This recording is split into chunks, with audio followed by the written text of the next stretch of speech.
మీ business ను develop చేసుకోవాలి అనుకుంటున్నారా? మీ పరపతిని పెంచుకోవాలి అనుకుంటున్నారా? అయితే ఓకే టీవీ ద్వారా L band, aston band ad, scrolling ad, ad with voice overs, logo bug, video ads ద్వారా మీ యాడ్స్ ను పబ్లిష్ చేసుకోండి. సంప్రదించవలసిన ఫోన్ నెంబర్ 8520917933. శ్రీ చైతన్యకు నో రూల్స్. హైదరాబాద్ రంగారెడ్డి జిల్లాలో కాలేజీలు నిబంధనలకు విరుద్ధంగా తరగతుల నిర్వహణ చర్యలు తీసుకోవాలంటూ ఇంటర్ బోర్డుకు ఫిర్యాదులు.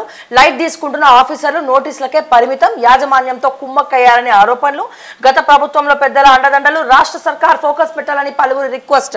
సో చాలా మంది రిక్వెస్ట్ చేసిన సార్, ఇంటర్మీడియట్ బోర్డులో లేనటువంటి దందాలు లేవు సార్. కుళ్ళిపోయింది intermediate board. మరి ఎందుకు ఈ ప్రభుత్వం పట్టించుకోవట్లేదు? అసలు ఫీజులు కూడా విచ్చలవిడిగా, కార్పొరేట్ ఫీజులు. అండ్ జనరల్గానే ఇప్పుడు ఈ డిఓలు వీళ్ళందరూ ఏం చేస్తారో తెలియదు, కానీ ట్రాఫిక్ ఏరియాస్లో క్లోజ్డ్ బిల్డింగ్స్ మధ్యలో వీళ్ళ చదువులు ఉంటాయి సార్. శ్రీ చైతన్య కావచ్చు, నారాయణ కావచ్చు. ఒక గ్రౌండ్ ఉండదు, పాడు ఉండదు, ఒక ఏం ఫిజికల్ యాక్టివిటీస్ ఉండవు. స్కూల్స్ అట్లనే ఉన్నాయి అండ్ ఇంటర్ కాలేజ్ కూడా అట్లనే ఉన్నాయి. సో కంప్లైంట్ ఇస్తే ఒక ఇన్స్పెక్షన్కి వచ్చి దాన్ని క్వశ్చన్ చేసే గవర్నమెంట్ ఆఫీసరే లేరు. అంటే అనిపిస్తుంది వాళ్ళకి నిజంగా దమ్ము లేదా, లేకపోతే అమ్ముడు పోయినరా, దానికోసమే ఈ పదవుల కోసం పాకులాడినరా అనేది. ఇంకా ఈ ప్రభుత్వం కూడా పట్టించుకోవాలి వీటిని. కొంచెం ఫస్ట్ చేయాల్సిన పని ఇప్పుడు ఉన్నాయి కదా ఇటువంటి స్థానిక ఎమ్మెల్యే ఏం చేయాలి? ఆయన పని ఏంది? ప్రొటెస్ట్ చేయాలి ఇమీడియట్ గా. నీ పని ఏంది? శాలువలు కప్పుకోవడం, బోకేలు తీసుకోవడం, ఇందులు వినోదాలు పోవడం, రిబ్బన్లు కట్ చేయడం. అది ఏందోనట, అదేది బర్త్డేలకు పోతారు, సావులకు పోతారు, పుట్టెంటికలు తీస్తే పోతారు, ఏదో తొట్లేస్తే పోతారు. అరే మీ పని ఇదానే? పుట్టెంటికలు తీయడానికి పోయడానికి మా ఖర్చులు పెట్టుకొని మంత్రులు కియ్య కియ్య మోక్కుంటూ అడవిలు పోతే మళ్ళా వెనక ముందు ఎస్కాటు. పోయడానికి బుద్ధి లేదు, పోలీసులకు బుద్ధి లేదు. మీకెందుకయా? అదే వాడు ఎవడో తలెంటికలు తీసుకుంటాడు, అది వాడు లేకపోతే అక్కడ ఇక్కడ పోయి అది కలిపొస్తారు చూడు, ఏంటి అదే అస్థికలు. రైట్, అస్థికలు కలిపొస్తా అంటే కూడా అక్కడికి కూడా వాడు కలిపి రాగానే వాడు తద్దినం పెడతా అంటే, వాడు ఇంకేదో చేస్తా అంటే, ఇది మీరు చేయాల్సిన పని ఇదానే. ఇప్పుడు ఆశీర్వదించాలి, ఎందుకంటే మాఘమాసం వచ్చింది, పెళ్లిల సమయం వచ్చింది. సగం షెడ్యూల్స్ అన్ని గవర్నమెంట్ లో, సగం షెడ్యూల్స్ అన్ని అవే, ప్రతిపక్ష నాయకులు అవే, ఇప్పుడు కూడా అవే. మీరు చూడండి కావాలి. మొన్న మన జోకర్ మాట్లాడి చూడు అసెంబ్లీలో. అరే ప్రజల సమస్యలు మాట్లాడమంటే 14, 15వ తేదో 15, 16వ తేదీలట 43,000 పెళ్లిళ్ళు ఉన్నాయట. అరే నీకు పెళ్లిళ్ళ లెక్క ఎందుకయ్యా మల్లారెడ్డి? నువ్వు పెద్ద జోకర్ అయిపోయినావు. ఏం మాట్లాడలే ఆయన. నేను ముందు చూసా, ఇది ఒక్కడే మాట్లాడి కూర్చున్నాడు. ఈయనకు సెలవు కావాలట. అంటే పెళ్ళిళ్ళ అయితే నీకు సెలవు ఇవ్వడానికి అసెంబ్లీ వద్దా? ఏమైనా బుద్ధి ఉందా మల్లారెడ్డి? నువ్వు ఇన్ని కళాశాలలు పెట్టా అంటున్నావు, కాలేజీలు పెట్టా అంటున్నావు, ఏమైనా సోయినదా నీకు? ఇంకా కొన్ని రోజులు పోతే కాలేజ్ కూడా హాలిడే ఇస్తాడేమో సార్. నీకు తిక్కలేసి మెంటల్ అయ్యి మమ్మల్ని ఎందుకు ఇట్లా చేస్తున్నావు? ఏమైనా బుద్ధి ఉన్నదా?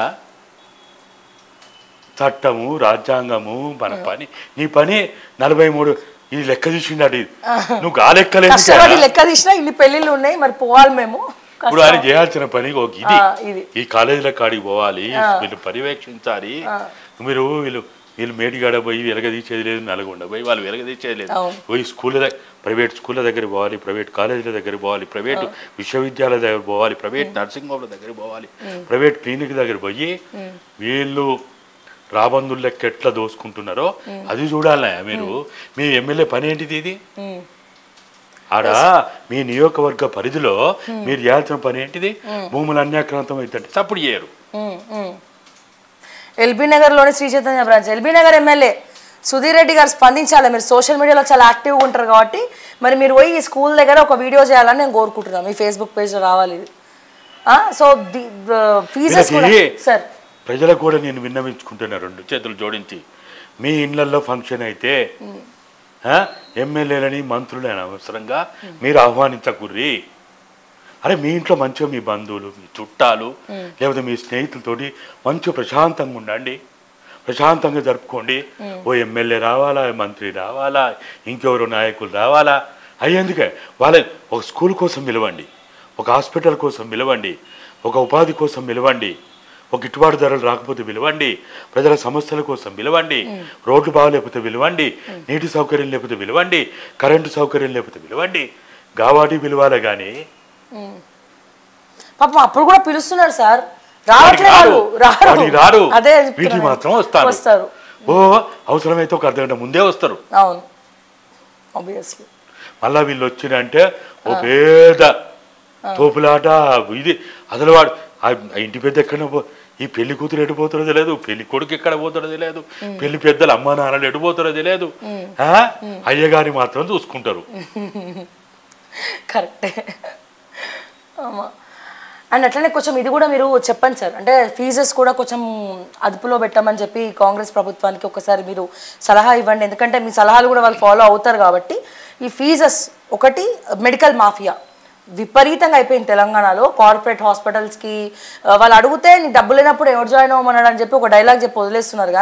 కానీ గవర్నమెంట్లో పనిచేసే డాక్టర్లంతా కూడా మీకు తెలిసిందే మొత్తం కార్పొరేట్లోనే పనిచేస్తున్నారు వాళ్ళు షిఫ్ట్ల కింద. సో దయచేసి కార్పొరేట్ మాఫియా ఫీజులు ఏదైతే ఉన్నాయో దాన్ని అరికట్టాలి. అండ్ అట్లనే ఈ స్కూల్స్ ఫీజులు, కాలేజీల ఫీజులు కూడా కొంచెం తగ్గించమని చెప్పి ఒక్కసారి మీరు కాంగ్రెస్ ప్రభుత్వానికి కూడా ప్రజల తరపున చెప్పండి. చట్టం తేవాలమ్మా, ఏదో మెహర్బానీ కాదు. ఇప్పుడు వాళ్ళకి అనేక రకాలైనటువంటి మాఫీలు ఇస్తూ ఉన్నారు, వాళ్ళకి సంబంధించి అనేక రకాలైనటువంటి కొన్ని ఏర్పాట్లు చేస్తూ ఉన్నారు. ఇన్ని చేస్తూ అసలు చేయాల్సింది అమ్మాయి అసలు ఆరోగ్యశ్రీ డబ్బులు ఎందుకు ఇవ్వాలమ్మా? ఆరోగ్యశ్రీ చేయడం వల్ల ఫీజు రియంబర్స్మెంట్ ఎందుకు ఇవ్వాలా? మీ ప్రభుత్వ కళాశాలని, కాలేజీలని, విశ్వవిద్యాలయాలు వాటిని డెవలప్ చేయండి. ప్రభుత్వ హాస్పిటల్ని చేయండి. ప్రభుత్వ విద్యారంగం ఉండాలి, ప్రభుత్వ వైద్య రంగం ఉండాలి. 20% ఇప్పుడున్న పరిస్థితుల్లో కూడా 20% ప్రైవేటు విద్య, ప్రైవేటు వైద్యం, అంతకు మించి ఉండొద్దు, అంతకు మించి పర్మిషన్లు ఇవ్వద్దు. 20% కంటే ఎక్కువ ఉండొద్దు. 80% ప్రభుత్వ విద్య ఉండాలి, ప్రభుత్వ వైద్య సౌకర్యాలు ఉండాలి. ఎవడు పడితే వాడు వీళ్ళే పోతారు, ప్రైవేట్ కాలేజీలు వీళ్ళే రిబ్బన్ కట్ చేస్తారు. వాడు ఇచ్చిన దిక్కుమాల 1,00,000, 2,00,000, 5,00,000 జేబులో పెట్టుకుంటారు. ఆ నెల జీతం అరే మేము ఇస్తున్నాం కదా జీతాలు మీకు, వాడేవాడు నీకు జీతం ఇచ్చేది? జీతము ప్లస్ అన్ని ఫ్రీ. వాళ్ళు చచ్చేదాకా పెన్షన్లు ఇస్తున్నాం కదా. వాళ్ళు చచ్చిపోయిన తర్వాత కూడా వాళ్ళకి మెడికల్, పెన్షను, ఇంకేదో వసతి, రవాణా వసతి ఫ్రీ మీ కుటుంబస్తులకు కూడా ఇస్తున్నాం కదా. ఇంకేం కావాలి మీకు? సరిపోతలేదా? ఆ ప్రైవేట్ స్కూళ్ళ కాడి రిబ్బన్ కట్, కాలేజీలు కట్ చేసుడు. రాజకీయ నాయకులు, ఎమ్మెల్యేలు కూడా విశ్వవిద్యాలయాలు ప్రారంభిస్తున్నారు, ఎమ్మెల్యేలు కూడా కాలేజీలు నడుపుతున్నారు. అసలు మల్లారెడ్డి వెంటనే నీకు సిగ్గుంటే, శరముంటే, సోయి ఉంటే మల్లారెడ్డి కానీ మల్లారెడ్డి తరహాలో విద్యా వ్యాపారం చేసేవాళ్ళు, వైద్య వ్యాపారం చేసేవాళ్ళు తక్షణమే మీ పదవులకు రాజీనామా చేయండి. ఇప్పుడు ఒక జడ్జి, సుప్రీంకోర్టు జడ్జి కూడా వ్యాపారం చేస్తూ ఊరుకుంటావా? ఒక చీఫ్ సెక్రటరీ వ్యాపారం చేస్తూ ఊరుకుంటావా? మరి వాళ్ళకి ఆ నిబంధనలు ఉన్నప్పుడు నీకెందుకు ఉండొద్దు? ముఖ్యమంత్రి వ్యాపారం చేయడానికి నువ్వు వ్యాపారం చేసుకో, నువ్వు ముఖ్యమంత్రి ఎందుకు?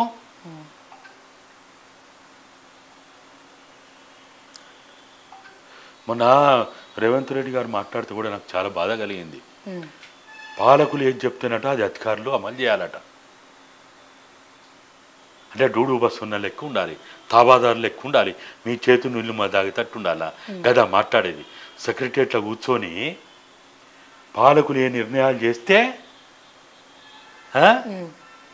వీళ్ళు అన్నీ మర్చిపోయి వాళ్ళ బాధ్యతని, వాళ్ళ విధులని, వాళ్ళ కర్తవ్యాన్ని, వాళ్ళ వృత్తిని, వృత్తి ధర్మాన్ని మర్చిపోయి మీరు చెప్పినట్టు చేయాలనా? ఇదేనా మీరు ఇచ్చే సందేశం? ఉద్యోగస్తులకి మీరు ఇచ్చే సందేశం ఇదా? అంటే ఎమ్మెల్యే చెప్తే చేయాలనా? ఆ ఊర్లో సర్పంచ్ ఏం చెప్తే చేయాలనా? అక్కడ ఉన్న ఎంపీపీ ఏం చెప్తే చేయాలనా? ఆడున్న మంత్రి ఏం చేస్తా చేయాలనా? ఇదేనా మీరు చెప్పేది? చట్టం వద్దా? రాజ్యాంగం వద్దా? మన విధి విధానాలు వద్దా? మన గైడ్ లైన్స్ వద్దు, రూల్స్ వద్దు, ఏదొద్దా? మీ ఇష్టం వచ్చినట్టు మీరు ఏది చెప్తే వాళ్ళు అది చేయాలనా? ఇదేనమ్మా పాలన అంటే?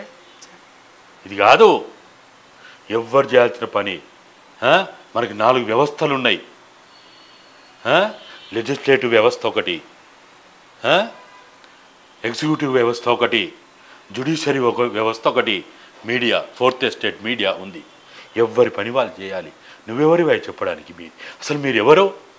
కేసీఆర్ అట్లా చేసిండు, మొత్తం ఐఏఎస్లని తన ఇంట్లో కూర్చోబెట్టుకొని డైనింగ్ టేబుల్ కాడ కూర్చోబెట్టుకొని ఏది రాయమంటే అది రాస్తేనే ఈ దరిద్ర నష్టం జరిగింది, ఇంత నష్టం జరిగింది. మీరు కూడా అట్లే చేస్తారా?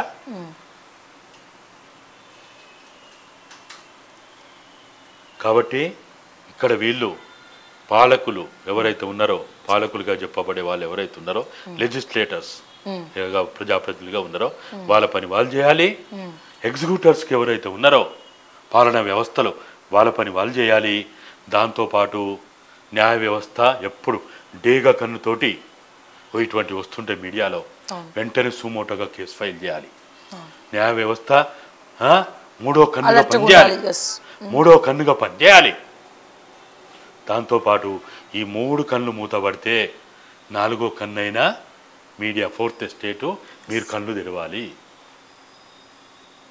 మీరు కూడా కళ్ళు మూసిండ్రు అనుకో, పాప మూగ జీవులు, నోరు లేని జీవులు, అన్నం పెట్టే జీవులు. మనం ఇవాళ ఈ బట్టలు వేసుకున్నామంటే, ఈ బొట్టు పెట్టుకున్నామంటే, ఈ సెంటు రాసుకుంటున్నామంటే, నెత్తి నూనె పెట్టుకుంటున్నామంటే, కాళ్ళకి చెప్పులు వేసుకుంటున్నామంటే, సకల సౌఖ్యాలు, ఇది ఏసీ నడుస్తుందంటే, ఫ్యాన్ నడుస్తుందంటే, ఇంత అందమైన ఈ కరెంటులో మనం మాట్లాడుకుంటున్నామంటే సృష్టికర్తలు వాళ్ళు మూగజీవులమ్మ. రెక్కలు ముక్కలు చేసుకుంటున్నారు. అన్నమో రామచంద్ర అంటూ ఆకలి కేకల అర్థనాదాలతోటి ఎవరు మాకు ఆదుకుంటారని ఎదురు చూస్తున్నారు. కాబట్టి వాళ్ళ పట్ల మనందరం బాధ్యతగా ఉండాలి. ప్రజల పట్ల భయంతో, భక్తితో, బాధ్యతతోటి మనందరం ఉంటేనే మనిషి అనే 3 అక్షరాలతో కూడిన ఆ పదం చెప్పుకోవడానికి నాకైతే అర్హత ఉందని నేను అనుకుంటే, ఎప్పుడు నేను మనిషిని, ఇన్నయ్య అంటోడు ఒక మనిషి అని చెప్పుకోవాలంటే కొన్ని పద్ధతులు మనకు ఉండాలి. లేకపోతే ఉత్తానే నేను మనిషిని, I'm human being, I'm citizen of India చెప్పుకుంటే ఏం లాభం?